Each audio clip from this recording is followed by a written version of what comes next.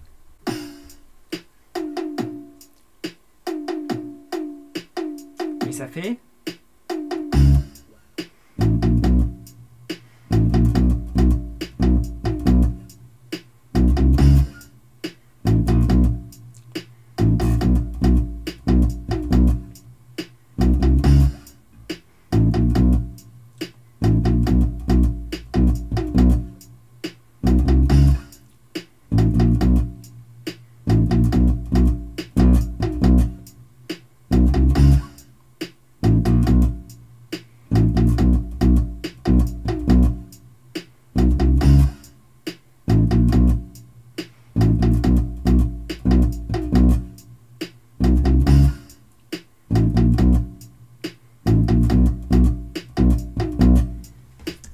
Voilà, alors quand je joue ça, je ne regarde pas mon défilement Drumbeat, j'essaye de mentaliser et d'avoir vraiment le rythme dans la tête, comme je l'ai chanté tout à l'heure, et j'essaye de le faire passer dans les doigts. Alors de la même façon que la ligne de basse originale, pour que ça sonne, il faut vraiment bien assumer chacune de ces notes. Il ne faut pas qu'il y ait d'hésitation, parce que là on est dans une partie qui se joue assez vite, et si on est dans l'hésitation, on va commencer à être à côté. D'accord ? Donc c'est vraiment quelque chose qu'il faut complètement assumer, et vraiment jouer en ayant vraiment tiré les cordes voilà, d'une façon assumée. Je ne peux pas le dire autrement, vraiment aller chercher, et c'est là qu'on pose la note, on n'hésite pas. Même si on va faire une erreur, il faut y aller en fait. D'accord ? Il n'y a pas d'hésitation possible sur ce genre de passage. Alors, vous avez vraiment tout l'ensemble, les ensembles principaux, hein, c'est-à-dire la ligne principale, l'enchaînement, et pour arriver ensuite à ce passage du pont rythmique. Et je pense qu'avec tout ça, et en vous aidant de la partition, vous allez pouvoir jouer le morceau entièrement. Je vous laisse regarder les enchaînements. C'est aussi très bien que vous fassiez ça de vous-même, pas que je vous dise tout. Pour ceux qui veulent aller plus loin en basse, je propose donc une formation pour avoir les bases dans lesquelles j'explique tout ce qui est tout ce qui est la maîtrise des sons parasites, parce que ça c'est quelque chose qui est très important, notamment dans ces passages là. Comment faire pour que vous n'ayez pas tous les sons parasites, les positions des doigts, etc. Parce que c'est cette technique qui va justement permettre de pouvoir asseoir encore mieux ce genre de ligne de basse sans qu'il y ait des sons dans tous les sens. Ok, voilà les amis. Alors, je vous laisse sur cette ligne. Amusez-vous bien. Il y a pas mal de boulot pour arriver à la passer. Surtout que le morceau dure quand même 3-4 minutes. Donc, il faut vraiment tenir musculairement. Voilà, c'est quelque chose qui va beaucoup vous renforcer à la vitesse et que ça sonne tout le long du morceau. Donc voilà, ça va vous donner pas mal d'expérience là-dessus. Eh bien, cette fois, je vous laisse. Amusez-vous bien et à bientôt pour un nouveau cover. Bye.